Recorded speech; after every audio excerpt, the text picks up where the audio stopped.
Hello student, मैं शिवानी सोलन आपका welcome करती हूँ आपके अपने यूट्यूब चैनल एसएससी बुलेट पर। आज मैं आपको बहुत ही इम्पॉर्टेंट कंफ्यूजिंग वर्ब कराने वाली हूँ, बहुत ही इंटरेस्टिंग तरीके से। ये वो कंफ्यूजिंग वर्ब है जो आपके एग्जाम में सबसे ज्यादा पूछी जाती है, चाहे आप बैंकिंग एग्जाम दे या फिर एसएससी या फिर यूपीएससी में एनडीए सीडीएस दे।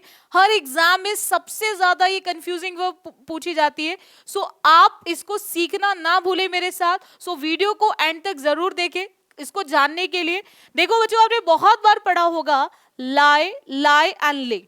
ये ऐसी वर्ब होती है जिनको पढ़कर हम बहुत कंफ्यूज हो जाते हैं। कंफ्यूज क्यों होते हैं? पहले इनकी फर्स्ट फॉर्म दोनों की सेम।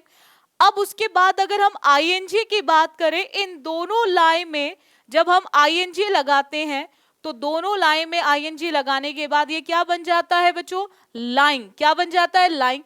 पहले first form same, after that इनमें आईएनजी सेम। फिर देखो एक और चीज, इस ले की बात करें, ये फर्स्ट फॉर्म है और इस लाई की सेकेंड फॉर्म भी अगेन क्या हो जाती है? ले। तो हो गया कंफ्यूजिंग। पहले हमने फर्स्ट फॉर्म देखी सेम, फिर हमने आईएनजी सेम देखी, फिर इस लाई ले को फर्स्ट और इस लाई की सेकंड को भी क्या देखा? ले। अब देखो, इसको मैं बहुत ही आपको इजीएस्ट वे में समझाती हूं ताकि आप भूले ना, बिल्कुल प्रैक्टिकल लाइफ के साथ कनेक्ट करके। आपने देखा होगा बहुत से लोग होते हैं झूठ बोलते हैं और बोलते हैं मैं झूठ नहीं बोलता। यानी कि झूठ नहीं बोलता, यानी कि झूठ बोलने की जब बात की जाती है तो वो ये लाई होता है। वो ये लाई कौन सा होता है? जिसकी सेकेंड एंड थर्ड फॉर्म होती है लाइट एंड लाइट। अब पॉइंट आता है, फिर ये लाई और ये ले क्या है? ये लाई और ये ले क्या है जिसकी फर्स्ट और इसकी सेकेंड सेम है? तो आप बच्चे मार्केट में जाते होंगे, कुछ स्टबर्न टाइप के बच्चे होते हैं। स्टबर्न समझते हो बच्चों? जो जिद्दी बच्चे होते हैं, जो देखा बस उसी की डिमांड कर दी, जो देखा उसी की डिमांड कर दी। तो आपने देखा होगा मार्केट के अंदर बच्चे के पेरेंट्स जो होते हैं उसको हर चीज नहीं दिलवाते, स्पेशली उन बच्चों के पेरेंट्स जो बहुत जिद्दी तरह के होते हैं। आपने देखा होगा जब बच्चा एक बार मना करता है तो आप बोलते हो कि मुझे ये चाहिए, पेरेंट्स ने बोला नहीं चाहिए, बच्चे बोले नहीं चाहिए, तो आप देखते हो कि बच्चे को जैसे ही पेरेंट्स मना करते हैं तो बच्चा लेटने लग जाता है। क्या करता है बच्चों? लेटने लग जाता है। फिर एक बार जैसे पेरेंट्स और मना करते हैं तो आपने देखा होगा बच्चा पूरी तरह से फैल जाता है मार्केट में। कुछ देर में आपने एक दृश्य और देखा होगा, एक साइड और देखी होगी, वो क्या कि बच्चों को पेरेंट्स खींच के ला रहे होते हैं। वो उनकी वो पोजीशन होती है जिसमें वो पूरी तरह से मार्केट में फैल जाते हैं। लेकिन जैसे ही वो बच्चा वापस घर में आता है तो फिर आपका परफॉर्मर ऑफ द एक्शन बदल जाता है। देखो कैसे, अब वहां पर आके बच्चा लेटता नहीं, उसको लिटाया जाता है।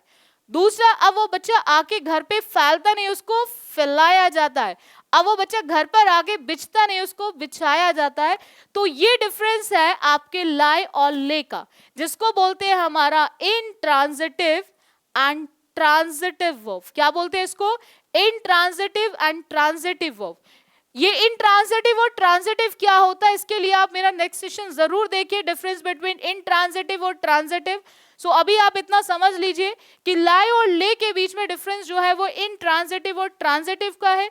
और इसकी सेकेंड फॉर्म ले एंड थर्ड फॉर्म होती है लेन, और इसकी सेकेंड एंड थर्ड दोनों होती है लेट एंड लेट। अब इसको हम एक एग्जाम्पल से समझ सकते हैं और वही मैं आपको ट्रांजिटिव और इंट्रांजिटिव के बीच में डिफरेंस भी समझा देती हूं। देखिएगा नेक्स्ट पॉइंट, जैसे मैंने आपसे बोला बच्चों, she had just dash when the doorbell rang. When the doorbell rang. ऐसे ही मैंने आपसे बोला she had just dash her baby when the door bell rang. अब देखो बच्चों पॉइंट क्या आता है। सबसे पहला पॉइंट है, जहां पर भी आपको ग्रामर में मिले हैज, हैव और हैड, वहां पर आप बच्चे हमेशा ध्यान रखेंगे आप यूज करेंगे वर्ब की थर्ड फॉर्म, आप यूज करेंगे वर्ब की थर्ड फॉर्म। जहां पर भी मिले हैज, हैव और हैड, वहां यूज करनी है आपको वर्ब की थर्ड फॉर्म। अब मैंने आपको एक पॉइंट समझाया ट्रांजिटिव और इंट्रांजिटिव का, तो आप बच्चे ध्यान रखेंगे इंट्रांजिटिव वर्ब्स, इसको बहुत सिंपल लैंग्वेज में समझ लें। इंट्रांजिटिव वर्ब्स वो वर्ब्स होती हैं जो अपने साथ ऑब्जेक्ट को लेकर नहीं आती, यानी कि इंट्रांजिटिव वर्ब्स वो वर्ब्स होती है जो अपने साथ ऑब्जेक्ट को लेकर नहीं आती, लेकिन ट्रांजिटिव वर्ब्स उन वर्ब्स को बोला जाता है, ट्रांजिटिव वर्ब्स उन वर्ब्स को बोला जाता है जो अपने साथ लेकर आती हैं ऑब्जेक्ट। मैंने आपको लास्ट क्लास में समझाया था डिफरेंस बिटवीन सब्जेक्ट वर्ब, और ऐसे ही मैंने आपको एक ऑब्जेक्ट भी समझाया था कि ऑब्जेक्ट क्या होता है। ऑब्जेक्ट कुछ नहीं, सिंपल एक व्हाट और हुम का रिप्लाई एक्शन वर्ड के, जो केवल नाउन एंड प्रोनाउन फॉर्म में, जो केवल नाउन एंड प्रोनाउन फॉर्म में। तो अगर आपको ऑब्जेक्ट मिले तो वो ट्रांजिटिव होती है, और ऑब्जेक्ट ना मिले वो आपकी इंट्रांजिटिव होती है। इतना क्लियर हुआ पॉइंट?